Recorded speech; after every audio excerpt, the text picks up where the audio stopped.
আসলে আমাদের রেস্টুরেন্টের হোটেল মানে ছাদটা অনেক ভালো লাগে আমার। ছাদটা ভালো লাগে, রেস্টুরেন্ট হোটেলটাও ভালো।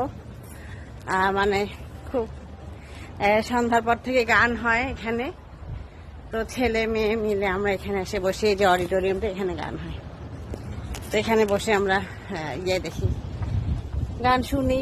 মানে সন্ধ্যার পর আসলেও বোরিং লাগে না, যে না সন্ধ্যার পর একটু বোরিং লাগবে বা কিছু। প্রচন্ড রোদ, কেন আসলে দাঁড়ানো যাচ্ছে না, বারবার দাঁড়াচ্ছি যে বীজটা আসবে পিছনে। আমার মেয়েকে বলছি কি যে মা একটু সেলফি স্টিকটা ব্যাগে ঢুকাও, ওই যে ওই দায়িত্বটা ওকে দিছি, ব্যাস শেষ, আর সে নেয়নি।